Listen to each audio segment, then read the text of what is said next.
ये जितने भी चोर बने हैं वो सब घर से चोर बने, और जितने ईमानदार बने हैं वो भी घर से ही ईमानदार बने। विचार करना, बच्चों को आपने चोर तो नहीं बना। देवरानी नहा करके आई,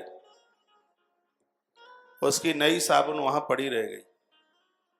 आपका बेटा गया और उसने उठाया, कहा मम्मी मम्मी चाची का साबुन रह गया है, और तुमने आराम से उसको रख लिया।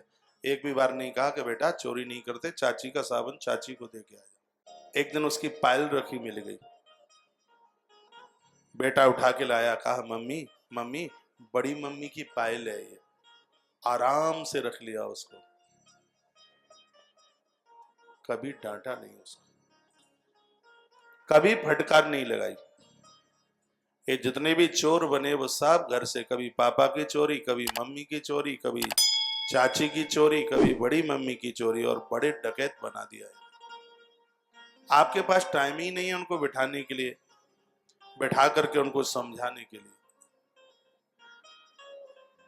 और इसमें प्रसन्न मत होइए, तुम जो करते हो वो बच्चे भी उतारते हैं। एक मुझे कोई बोलता है, महाराज जी मुझे मेरी माँ ने चोर बना दिया।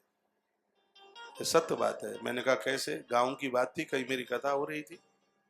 बोलते माँ ने इसलिए चोर बना दिया, बगल में एक दुकान थी, तो वो कभी 2 किलो सरसों दे देती थी, कहा बेटा बेच के आ जा।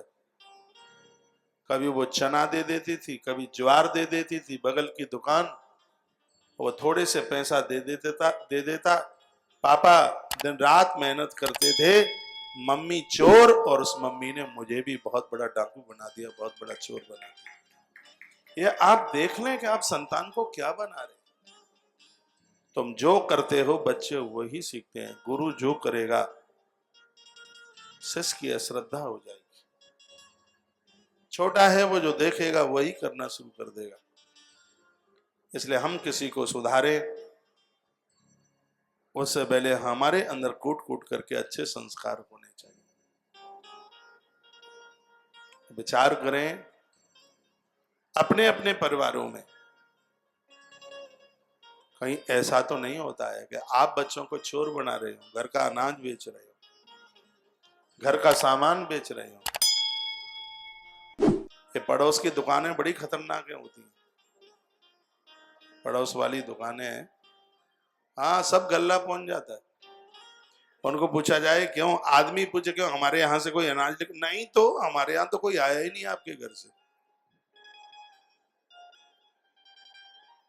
जिस भाई ने मुझे ये बात कही, टाइम ज्यादा हो गया है, कहीं मेरी कथा थी, मुझे आश्चर्य लगा, चंबा लगा। मेरे पास उसी गांव की कोई माँ बैठी थी, माताएं शाम को मैं सबको मिलता, कहा महाराज ये बिल्कुल सही होता है, ऐसा ये होता है, गल्ला बेचा जाता है और बच्चों के हाथ से उसको बोला जाता है उधर से पुड़िया ले आना तम्बाकू की। गल्ला बेच करके बच्चे पुड़िया तम्बाकू की लेके आ रहे हैं। आप क्या बनाएंगे अपने बच्चों को? विचार करें। कौशल्या माँ ने शायद कभी गल्ला नहीं बेचा होगा, राम के हाथ पोटला नहीं दिया होगा। ये बच्चे इतने बढ़िया निकले हैं। इसमें राजा रोहदास की कथा का वर्णन है। एक संभ्रांत नागरिक के अंदर जो संस्कार होने चाहिए वो सब इसके अंदर है,